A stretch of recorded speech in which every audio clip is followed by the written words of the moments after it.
What's up, ladies and gentlemen? I'm Aaron Nix, and I'm back to discuss WWE Raw on the WrestlePlug YouTube channel. Now, this Raw started quite well, and it gave me plenty of good thrills, and I thought overall it was an okay show.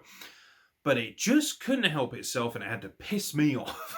That's just so typical of WWE Raw. Now, it opened just fine. Drew McIntyre, of course, is going to face Bobby Lashley at WrestleMania for the WWE title.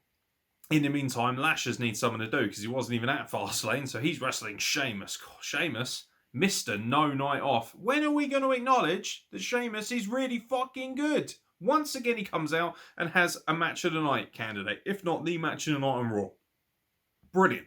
Absolutely brilliant. Meaty horse collision, two whopping great units slapping into each other, trying to murder each other. Great stuff. Lashes taps him out. Drew McIntyre comes down to kind of make the save because the Hurt Business gets involved, and all of a sudden they're sowing the seeds of discontent. As of course, Shelton Benjamin and Cedric Alexander can't really keep their noses out of it. And of course, Bobby Lashley's like, "What are you fucking doing? I don't need you fools here. What are you doing? Get out of the way. You're in the way of my business, the Hurt Business." And that would play out, of course, later on as well, because Drew McIntyre was put in a handicap match against the two. So, 2-on-1 advantage. Drew McIntyre goes to Adam Pearce and says, "Hey, if I win this, let's sweeten the pot. If I win this, these two are banned from ringside at WrestleMania." Sounds fair. Excellent stuff. Means that the match means a little bit more as well, instead of, let's be honest, Drew McIntyre shellacking a couple of lads all around the ring, which is essentially what he did. Now, to be fair, this was a great match. Cedric Alexander proved his worth in terms of his selling, particularly on that Claymore kick. Oof. Get out, lad. It just fucking annihilated the poor sod. Fine. Absolutely fine. And of course, the Hurt Business are going to be two men down when it comes to being at ringside. So it's just basically going to be MVP at ringside with Bobby Lashley. This infuriates Bobby Lashley, who's backstage and says to a load of, let's be honest, pretty shit wrestlers and jobbers, other than Drew Gulak, of course, who's fucking amazing, and my boy Akira Tozawa. He just basically says, yeah, do you know what? You guys want an opportunity? You want to be WWE champion? Take out Drew McIntyre. It's got a little bit of a Stone Cold Steve Austin feeling. Do you remember how so many of the roster were trying to stop him from getting to WrestleMania per order of Vince McMahon, of course? It's like that, but not nearly as good. It's okay. Whatever. It's fine. It's 1 week. I would have liked to have seen Bobby Lashley just, I don't know, I'd like to see a bit more of a ruthless streak, especially as he is the Almighty. The idea is that he's this ultimate destroyer of men. And instead, he's having a little bit of a bitch backstage because his cronies can't do their job properly. And just, okay. Like I say, they're sowing the seeds of discontent. There was some other good stuff on this show. I don't really feel the Raw Tag Team Championship rivalry, but I appreciate AJ Styles and Omos, and I appreciate Kofi Kingston and Xavier Woods, of course, the New Day as workers. I think they're absolutely amazing.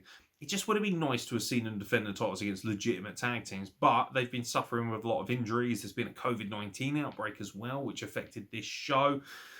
So Kofi Kingston and AJ Styles had a fucking awesome match. Great stuff, lads. Sat in the middle of the show. Excellent match. High quality affair. Great athleticism and also a little bit of comedy as well. AJ Styles goes for that phenomenal forearm and it's like, puts him off and he's like, what the f-? I thought that was quite funny. It caught me unaware. I was like, whoa. Oh, okay. Yeah, I forgot he had that. Trombone, Francesca number 2, I believe it is. Maybe number 3. I don't know how many of those have been broken. On the road to WrestleMania. And Moss's face is like, do that again and I'll kill you.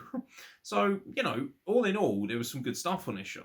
But like I say, it's the stupidity, okay? There's positives and there's negatives. Do you know what? I've been dabbling with the idea of changing up the format of this show a little bit. Let me know what you guys think in the comments below. Maybe doing something almost akin to What Culture, I suppose. They kind of do, you know, the ups and downs. I'd like to do the positives, negatives, and the indifferences of these shows because there's some stuff I like I've just pointed out, but there's also some stuff that I fucking detest.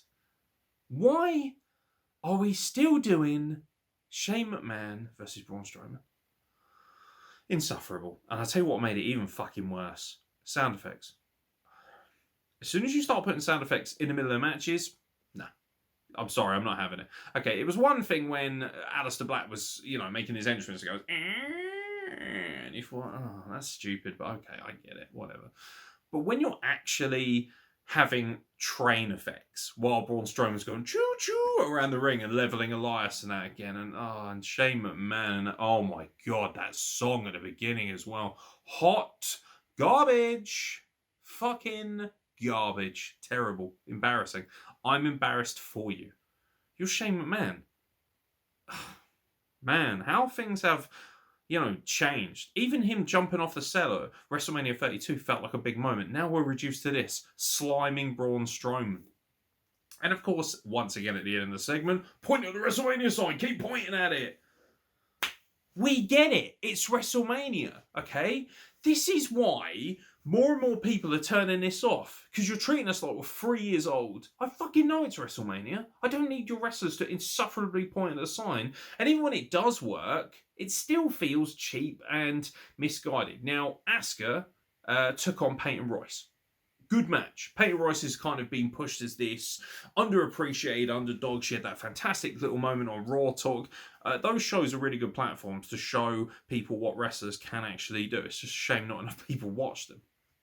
And of course, here she is getting an opportunity. All serious, all mean looking and ridiculously fit as always. And she has a good contest. Asuka dispatches her, as you would expect. And here comes the debuting Rhea Ripley. Looking very Joker-esque, looking fucking sick. This was a cool moment. This was probably the highlight of Raw for me. And she comes down and she challenges Asuka to a title match at WrestleMania while Charlotte's at home with COVID. Whether Charlotte will interject herself or not, it's good or bad, depending on how you look at it. Me personally, I don't think it hurts if she's not in it, but I certainly don't think it hurts if she's in it as well. It's one of those things I'm quite indifferent to it. Oh no, Charlotte Flair's going to be in the match as well. Oh no, that'll make it even better than it already is. But still, Asuka versus Rhea Ripley for the title should be one of the show stealers. It could arguably steal the weekend. I really believe that. This was cool. That was great. And I kind of could tolerate, Rhea Ripley pointing at a sign because it's kind of her major debut on the roster. And she's like, that's what I want. Cool. That's no problem. But when everyone's doing it, even Braun's like, it's like, what? Why? Fuck off. Insufferable. Absolutely insufferable. What did the United States champion get up to on this show? Oh yeah, he had a scooter jammed in his ribs. And to be honest, if you don't like Matt Riddle, you would have loved this segment. Sheamus is like, oh yeah, very cool. Yeah, I like this scooter. Oh yeah, how does it work? Put your phone, yeah. Boom, fuck off, you little prick.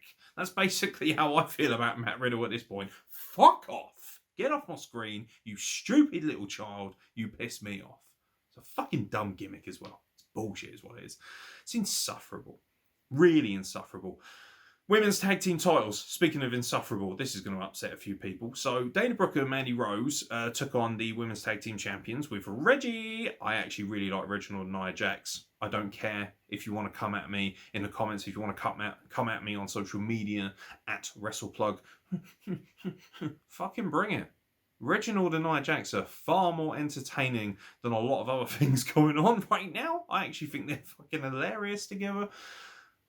This match was alright. Mandy Rose and Dana Brooke are very nice to look at. And they're also good workers. And it's nice to see that they are in the mix. Do you know who else is still in the mix? The whingy combination of Lana and Naomi, who were at ringside. Now, their ring gear looked great. They were dressed in these cool jackets, very cool throwback, very nice stuff. But their mic work was the drizzling shits.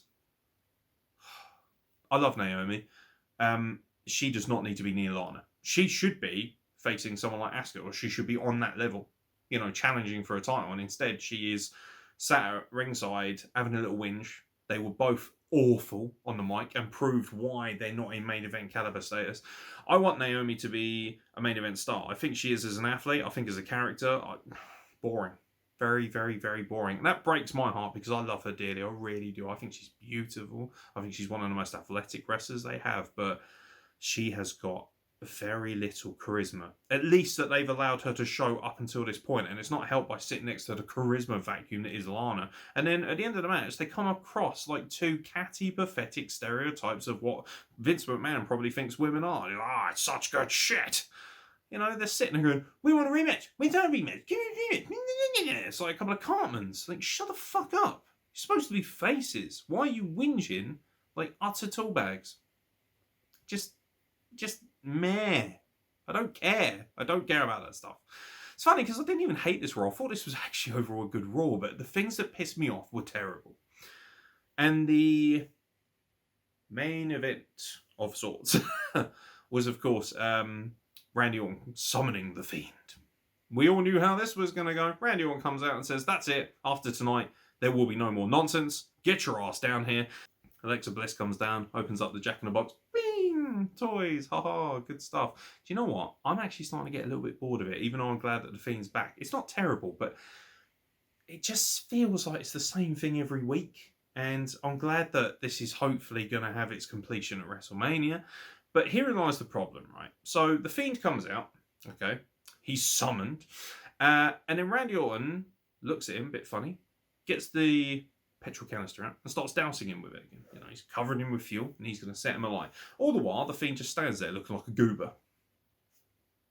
What are you doing? Is the idea supposed to be, I don't fear you covering me in petrol? He then tries to retaliate, hits a great RKO, to be fair. The RKO always looks fantastic, and the Fiend takes a really good one, actually. And as he's going to set him alight, Alexa Bliss gets in the ring, distracts him. He's staring her down. While she's doing that, while she's distracting Randy Orton, should I say, the Fiend rises up like a phoenix, hits him with a mandible claw, and of course, Raw goes off the air with Randy Orton laid there, passed out, and Alexa Bliss pointing at the WrestleMania sign. Okay, and then they immediately show the graphic for Randy Orton versus Bray Wyatt at WrestleMania. And if another company had done this, I would have shit on this, so I'm going to shit on this. Right. First of all, you're supposed to be the most evil, demonic, almost paranormal entities. Why are you pointing at a sign? Why would you do that? That makes you look fucking stupid. So that's not necessarily your fault. I know that everyone's directive is, Vince McMahon's backstage like, you will all point at the fucking sign, you're all fired. Jesus Christ. No wonder Andrade fucking wanted his release. But then, the graphic. How fake and bullshit and nonsensical is that? That's the end of the show. Randy Orton is going to face the Fiend at WrestleMania because they pointed at a sign and we've instantaneously got that graphic. We made that in 10 seconds. Fake. Stupid bullshit. Fake. That word upset you? It fucking should. That was bullshit. I hate that stuff. I hate it. Could you not have waited? You could have put that up on the social media 20 minutes later and gone, oh, just confirmed after the end of Raw. Boom. No problem. Nah, got to put it on there. Got to show off. Got to have them pointing to the sign. By the way, the pyro going off around the signs. It's just, do you know what? I'm getting a little bit fed up with this now. And I know it's going to upset people. Do I like looking at Alexa Bliss? Oh, God, yes, I do. She looks stunning. Do I like The Fiend? Yes. Do I like Randy Orton? I think he's been in some of the best vein of form of his life. But this is fucking stupid.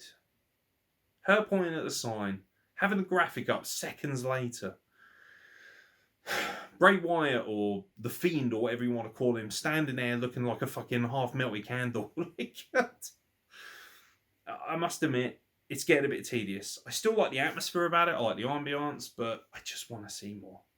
And this is the problem with Raw. Even when it's good, it's still got to force its stupid, hokey, fake bullshit down your throat and make you feel a little bit insufferable. Even the celebrity involvement, Bad Bunny actually, for his worth, probably provided one of the better elements of the show when he hit The Miz with a guitar. Kind of revenge for obviously what happened last time round. And he challenges Miz to a one-on-one match at WrestleMania. And again,